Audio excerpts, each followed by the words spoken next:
जो राम का ये प्रचार कर रहे हैं, जो इतना दम है तो क्यों प्रचार कर रहे हैं? जो पुजारी हैं वो धंधे से खत्म कर दिए, चूंकि उनका धंधा ले लिया इन्होंने। अब इन्होंने एक माहौल बना रखा है कि राम का मंदिर, राम का मंदिर। हमने अपने बाप को देखा, दादा को देखा, परदादा को देखा। तो फिर इतना प्रयास क्यों कर रहे हैं जब इन्हें पता कुछ होना नहीं है? ऐसा है, हैंग तो इनका तुम कर दिए जाओगे। नमस्कार, मैं ज्योतिष चौहान। देश भर में एनडीए वर्सेस इंडिया की लड़ाई है और जनवरी का महीना चल रहा है। पहले आपको तस्वीर दिखाऊं, ये पश्चिमी उत्तर प्रदेश के तमाम लोग हैं। किसी ने स्वेटर पहन रखा है, किसी ने शॉल ओढ़ रखा है और जो है वो ठंडी बहुत ज़्यादा है, लेकिन दिमाग में बहुत गर्मी है एनडीए वर्सेस इंडिया को लेकर, 2024 के चुनाव को लेकर। तो ये क्या गर्मी है और किसको लेकर है, तमाम लोगों से बातचीत करने वाले हैं। किसको आगे बढ़ाना चाहते हैं, इंडिया को या फिर एनडीए को, तमाम लोगों से बातचीत करेंगे। तो क्या नाम है जी?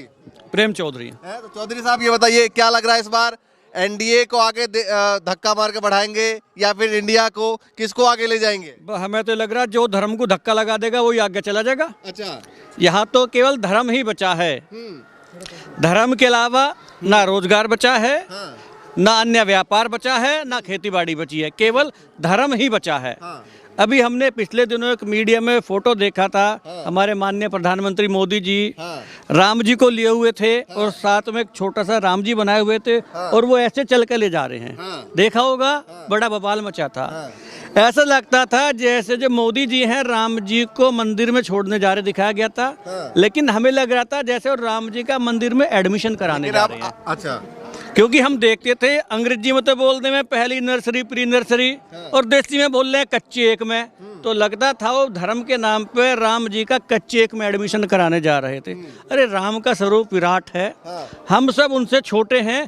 उन्होंने जो पोस्टर बनाया वो पोस्टर क्या कहता है समझ से बाहर है। अच्छा, फिलहाल तो देखिए राम मंदिर का उद्घाटन है 22 तारीख को, तो अब क्या सोच रहे हैं कि बीजेपी इस नाम पे कुछ वोट बैंक बटोर पाएगी या फिर एक तरफ जो इंडिया गठबंधन बना है वो आगे निकल जाएगी? जी हमें तो पता, हम तो शिव जी कहीं चले जाएं, हमारे गांव में शिव जी का मंदिर है, हम तो वहीं पे जा रहे हैं और वही हमारा धर्म है। जो किसान है, कमेरा है, उसका धर्म, उसकी खुरपा है, उसकी पलकटी है, उसका ट्रैक्टर है। जो एक स्टूडेंट है उसका धर्म पढ़ना है। जो रोजगार की तलाश में है उसका धर्म, उसका रोजगार है। ये तो जबरदस्ती हमको धर्म के नाम पर उलझाया गया है। जो बाकी मुद्दे हैं ये मुद्दे दब जाएं। सरकार से मेरा निवेदन है। नहीं तो उलझते क्यों? अगर नहीं उलझना है धर्म के मुद्दे पे तो उलझते क्यों है भैया? लगता है कि जिस मुद्दे पे वोट करना चाहिए उस मुद्दे पे वोट कीजिए आप। कुछ आप जैसे भाई इल्झाते में, अभी आप आए हो, देखना थोड़ी देर बाद हम बड़ी शांति से खड़े हैं, आप इल्झा दोगे। तो इल्झाने का तो कोई ना कोई आता है, आके बीच में कंगड़ पत्थर डालता है और इल्झा मैंने देता आपसे है। सवाल पूछा था एनडीए या फिर इंडिया, आप ही राम मंदिर की बात पे पहुंच गए।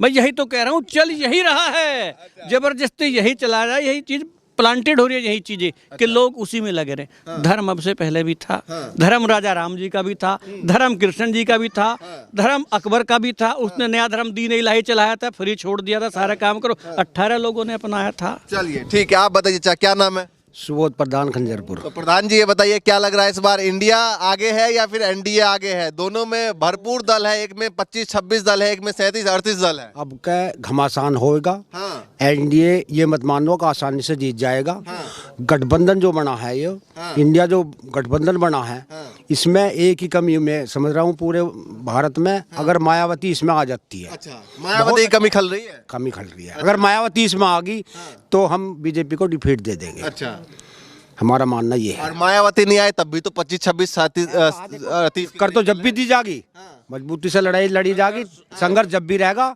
लेकिन उसके आने पे जो एक तरफा हो जाएगा मामला, बीजेपी का सपाया हो जाएगा। लेकिन बीजेपी कह रही है, पहले तो वो कहती थी 300 पार, पिछली बार 300 पार का नारा था, लेकिन जब ये इंडिया गठबंधन बन गया है तो बीजेपी कह रही है 400 पार।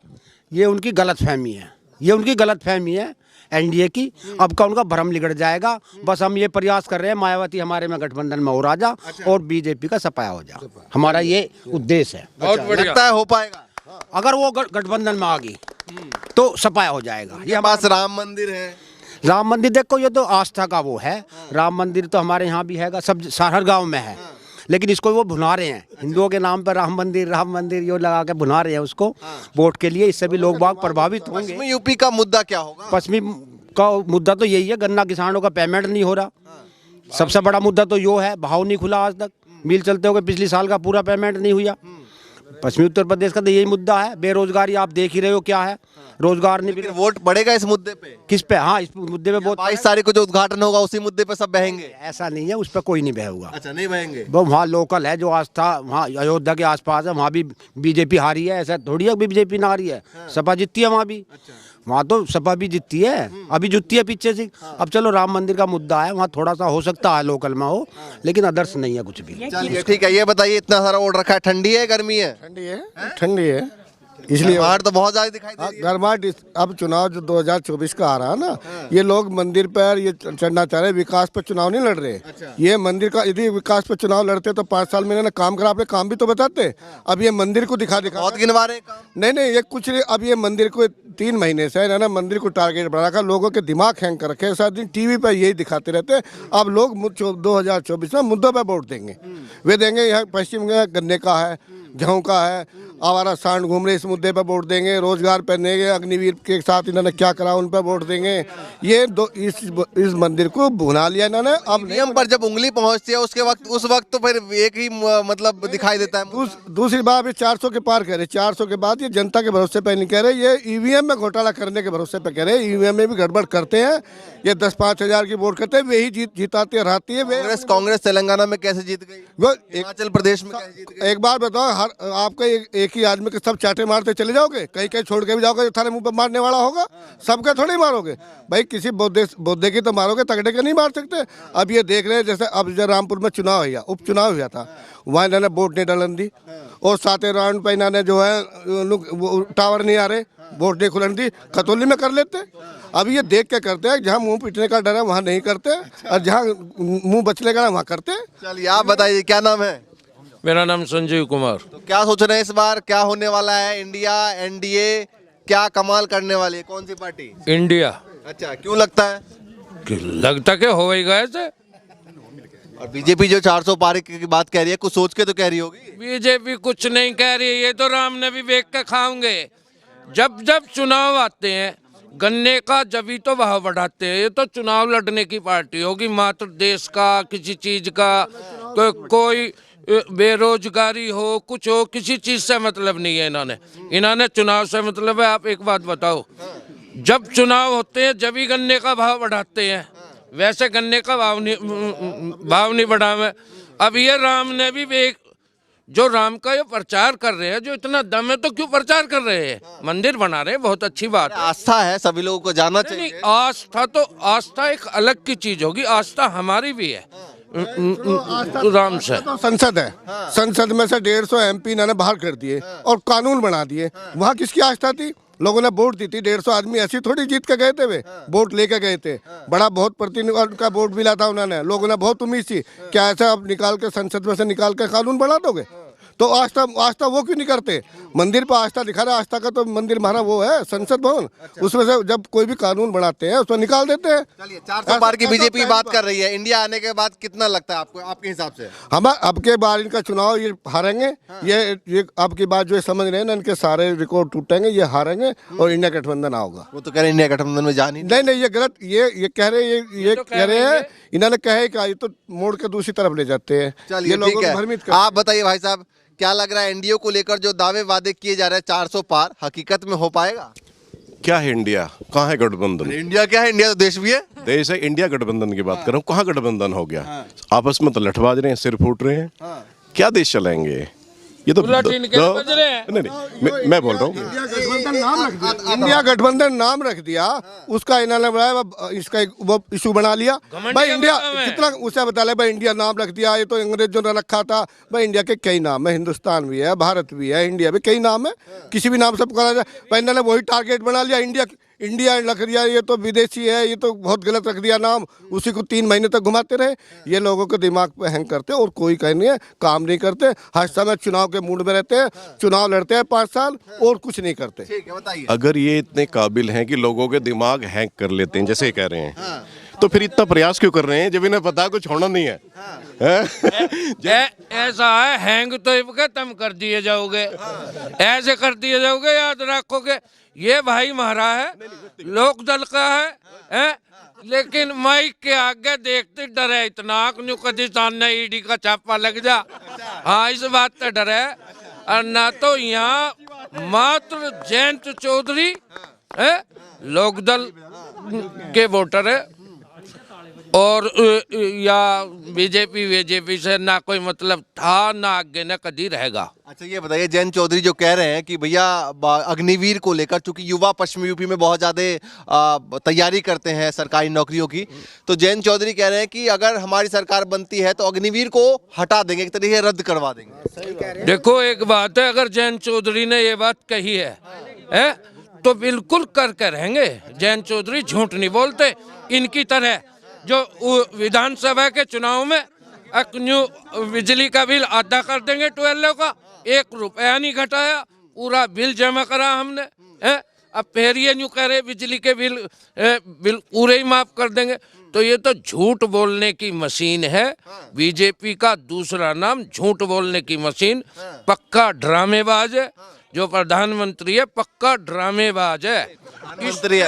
ड्रामेबाज इस भारत देश में आज लो हुआ नहीं। क्यों लगता है आपको? देखिए वो देश के प्रधानमंत्री है, हमारे भी आपके भी हैं और विदेश में भी रिप्रेजेंट किए जाते हैं। विदेश सुन, जब ड्रामा दिखा झूठ बोल रहे, चौधरी चरण सिंह वो बनाएंगे प्रकोष्ठ विधानसभा के चुनाव में कई, और मैं ये प्रधानमंत्री के नाते नहीं कहता, मैं एक आम बीजेपी को वो होना क्या करा, कुछ नहीं। ठीक है, बेरोजगारी को लेकर कुछ कह रहे थे, रोजगार के मुद्दे को लेकर क्या कहना चाहेंगे, बताइए। जो अग्निवीर योजना है उससे पहले देख लो पश्चिमी यूपी में बच्चों में जुनून था, अब ना तो ग्राउंड में बच्चे दिखाई देते, सब खाली हैं।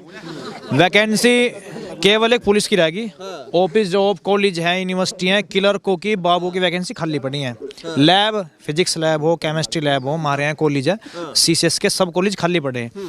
वैकेंसी निकाल रहे, अभी दिल्ली पुलिस का पेपर करवाया था इन्होंने बच्चों का, आंसर की, अब तुरंत फिजिकल दे दिया, 15 दिन बाद बच्चे 15 दिन फिजिकल तैयारी कर लेगा। अच्छा ये बताइए कि इससे पहले आपने सरकार देखी है, इससे पहले कांग्रेस की सरकार काफी सालों तक रही है, अब दोनों को कंपेयर करें तो कौन सी बढ़िया लग रही है और क्या सोच रहे हैं युवा? उसमें कंपेयर क्या था, जैसे दिल्ली पुलिस यूपी पुलिस की वैकेंसी निकाल लेते, इस टाइम यूपी पुलिस के फॉर्म ऑनलाइन है, 16 जनवरी को लास्ट डेट है, 18 फरवरी का पेपर है, 1.5 महीने बाद ही, 1 महीने 100 महीने बच्चे तैयारी कर लेगा। अब जैसा इन्होंने पूरी 5 साल में तो वैकेंसी निकाल ली, जो कि बहुत बड़ी गलती करी इन्होंने। केवल इन्हें वोट से मतलब है, जनता कहीं जाओ, युवा कहीं जाओ, लगता है चुनाव की वजह से, अपने चुनाव की वजह से तो वैकेंसी निकली, अब से पहले क्यों नहीं निकाल ली? अभी बताइए भाई साहब, क्या लग रहा है इस बार माहौल क्या है? राम मंदिर को लेकर माहौल बनेगा 24 में या फिर इंडिया गठबंधन को लेकर बनेगा? और राहुल गांधी भी यात्रा निकाल रहे हैं एक बार फिर से 6200 किलोमीटर का, तो क्या माहौल दिखाई दे रहा है चारों तरफ की भूमिकाओं को देखते हुए? देखो माहौल तो ये है, अखबारों में देखोगे, टेलीविजन पे देखोगे, वैसे देखोगे तो इनके पास बवंडर मचाने के लिए तो बहुत कुछ है। लेकिन राम को बेच के खा गए, जो पुजारी हैं वो धंधे से खत्म कर दिए, चूंकि उनका धंधा ले लिया इन्होंने और बाकी सबका कर दिया इन्होंने मंदा। कैसे लग रहा है? बाद में वो ऐसे लग रहा है, अब इन्होंने एक माहौल बना रखा है कि राम का मंदिर, राम का मंदिर। हमने अपने बाप को देखा, दादा को देखा, परदादा को देखा, जब वो बुग्गी लेकर चलते थे तो कहते थे ले राम का नाम, जब वो हर लेकर चलते थे तो ले राम का नाम, वो हर काम में राम का नाम लेते थे। अब इन्होंने राम का व्यापार बना लिया और राम के नाम पे जो चंदा हुआ इकट्ठा, और इतना चंदा इन्होंने इकट्ठा करके दुनिया को लूट के फेंक दिया, तो वो तो है इनका धंधा। इन्हें राम से कोई सरोकार नहीं है, इन्हें तो अपनी वो कहते हैं आस्था के विषय है, वहाँ तो सबको जाना चाहिए, सबको लेना चाहिए। आस्था में हमने मंदिर बनाया अपने गांव में, 108 फुट की ऊंचाई है मंदिर की। यहाँ से सांसद हुआ करते थे रमेश चंद तोमर, विधायक होते थे नरेंद्र सिसोदिया, धोलाना विधानसभा थी। हम उनसे चंदा मांगते थे, तो हम जब काफी प्रयास करे तो उसके बाद में वो 101 और 102 रुपए देते थे। उस समय में, जिस समय ये लाल कृष्ण आडवाणी रथ लेकर ये घूम रहे थे, और उस समय भी इनका यही था। तो इनके पास देने के लिए नहीं होता, लेने के लिए होता। ये तो इनकी आस्था का सवाल है। अब आ जाओ फिर रोजगार पे। रोजगार में जो देश का जवान है और किसान है, पूरे देश की रीढ़ यही है। आज भी देख लो, सर्दी में उसके पास अब आवारा पशु, इन्होंने पहले आवारा पशुओं से निजात रह गई। आवारा पशु खेतों में इस कदर घूम रहे हैं और इस कदर फसल को बर्बाद कर दिया कि ऐसी सर्दी में भी किसान खेतों में उसकी रखवाली कर रहा है, और उसके जिम्मेदार भारतीय जनता। कोई भाई साहब स्कूटी लेकर जा रहे थे खेतों में, और वो खेतों में रखवाल करेंगे, और उसके बाद में कितनों को तो इन्होंने मार भी दिया। तो ये स्थिति दे रखी है इन्होंने किसानों को, उसको रोजगार भी दे दिया, दिन का तो छोटो, रात का भी बता रहे हैं, देखिए ये मुद्दे बता रहे हैं, और ये मुद्दे पश्चिमी उत्तर प्रदेश में जो सच्चाई है मैंने विधानसभा चुनाव में भी सुने थे, लेकिन विधानसभा चुनाव का जो रिजल्ट आया था वो कुछ और आया। जी जी जी, उसमें मैं एक बात बताऊंगा।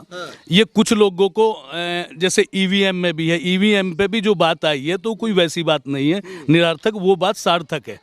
उसमें भी ये करते हैं, और ये इस तरह कह दे ना, सुगड़ भलाई ससुराले और बैल खोल बहू का दे। अच्छा, इस तरीके की राजनीति ये करते हैं। जैसे अभी गेहूं की बात करते हैं, मैं भी चाहता हूं कि गरीबों को गेहूं फ्री मिले, चावल भी फ्री मिले, चीनी भी फ्री मिले, सबको सारी चीजें फ्री मिले, शिक्षा भी फ्री मिले, दवाई भी फ्री मिले, लेकिन कम से कम किसान को भी तो जिंदा रखो, किसान को भी तो दो उसका। किसानों को लेके, किसानों के लिए बीजेपी कहते हैं कि बहुत सारे पिछले 5 साल के अंदर, पिछले 6 साल के अंदर मात्र इन्होंने 10 से 15 रुपए प्रति क्विंटल बढ़ाया, जो महंगाई की दर 4 गुना बढ़ गई। ठीक है, जब से महंगाई 4 गुना बढ़ गई। 1 मिनट, अब आ जाओ अग्निवीर पे। इन्होंने देश का ये तो सारी बातें रोज की हैं जो रोज हल्ला मच रहा है। देश का जवान, आर्मी के जवान का इतना सम्मान करता है, भारत की जनता इतना सम्मान करती है, वो कहीं से भी आ जावे, अगर बस में भी वो खड़ा हुआ और जवान दिखाई देगा तो उसे सीट देते हैं। उसका बना दिया इन्होंने अग्निवीर। और 4 साल के बाद में जो देश के अंदर बेरोजगारी का आतंक फैलेगा, वो देखना। देश का सम्मान भी खो दिया और जवान का मान भी खो दिया, और सबका इन्होंने तमाशा खत्म कर दिया। और ये वो खेत से आ गए, खेत से आ गया जी। क्या था माहौल? 14-15 बिजार भगा गया हूँ, अब भी दम चढ़ रहा है। अच्छा। और जान बचा कर भगा हूँ वापिस। अच्छा। सीधा मेरी तरफ भगा। अच्छा। जान बचानी भारी हो रही है किसानों को, जो थोड़े बहुत। कितनी बार जाते हैं? दिन में सुबह से शाम तक वहीं रहे, अभी तो रात को 10 बजे भी जाएंगे, इतनी ठंडी में। इतनी परेशानी हो रही है किसानों को। वो उनके योगी सरकार ने कहा था कि गायों के लिए व्यवस्था कर रहे हैं, गौशालाएं बना रहे हैं, और उनको भी समझना होगा, जिनकी गाय और बिजार हैं उनको खुले में नहीं छोड़ना होगा। योगी तो किसानों का ही है ना। योगी सरकार का कहना तो आसान है, लेकिन आज मोदी सरकार है, योगी सरकार को ब्लॉक कर दे। अच्छा। चलने न देती। जो गौशाला बनी है उनमें गाय भूखी मर रही है, चारों को खा रहे हैं नेता। जो चारा गाँव के नाम का पैसे आ रहे हैं उसे नेता खा रहे हैं, गाय भूखी मर रही है। जाकर देख लो, सर्दी का कोई साधन नहीं, सब यही सिस्टम खराब हो रहा है। वे दिन में हम लोग वहाँ छोड़ दे, वे रात को बाहर निकाल दे। अच्छा, एक बात और बताइए कि ये गठबंधन को लेकर जो लगातार बहस हर जगह चल रही है, कौन दिखाई दे रहा आगे आपके हिसाब से? देखो जी, बेईमान का तो कोई तोड़ ही ना होता। बेईमान तो बेईमान हो, ये तो ये मशीन में बेईमान ना दिखाई भी ना देता, और ये कुछ भी कर लो। इन्होंने नागौर में राजस्थान में इन्होंने ऐसा काम करा है। वो जो कौन सा नेता, वो जो हनुमान बेनीवाल, उसे हरा दिया। उसने जो कैडी नरम करी और जनता जागरूक हुई, उन्होंने फिर 10 मिनट बाद उसे जिता दिया। अच्छा। बेनीवाल को। तो इनकी तो मशीनों में चला है बेईमान ना, ये कुछ भी कर सके। हम तो अपनी आंखों से देखते आ रहे हैं। एक हमारा नेता हा बेचारा गठबंधन वाला, अपनी जान बचाने के लिए उसने नारंगी चादर ओढ़ ली। अच्छा। वो ईमानदार बन गया। कौन, किसने ओढ़ ली? वो तो होगा जो होगा। बता दो नाम, किसने नारंगी चादर ओढ़ गया? ना बुलडोजर भाई जा लिए थे। हाँ। अभी जो यहाँ पर धर्म युद्ध चल रहा है, जो सरकार का मॉडल हिंदू मुस्लिम चल रहा है, मेरा सरकार से निवेदन है कि इस धर्म युद्ध को अपनावे। उन्होंने हिंदू मुस्लिम का धर्म युद्ध अपना रखा, लेकिन अगर धर्म युद्ध अपनाना है, धर्म की पॉलिसी है, तो अलाउद्दीन खिलजी की अपनावे। अच्छा। अलाउद्दीन खिलजी ने क्लियर कहा था कि मुल्ले मौलवी राज था उनका, कि मुल्ले मौलवी धर्म से दूर हो जाए, उनका काम के लिए मंदिर में, सरकार का काम राज करना है। और उसने सीट पर बैठकर कोई भी धर्म का काम अलाउद्दीन खिलजी ने नहीं किया। उसने कहा धर्म तुम वहाँ पे कीजिए, धर्म राजनीति में नहीं घुसेड़ा जाएगा। और वर्तमान सरकार ने धर्म को राजनीति में घुसेड़ रखा। चलिए भैया, देखिए एनडीए वर्सेस इंडिया को लेकर लड़ाई लगातार चल रही है, और लोकसभा चुनाव में हम भी कूद पड़े हैं, और लगातार ग्राउंड पर क्या कुछ होगा दिखाएंगे। उत्तर प्रदेश के साथ साथ बिहार में, मध्य प्रदेश और तमाम राज्यों में जाएंगे और माहौल दिखाएंगे। फिलहाल के लिए नमस्कार।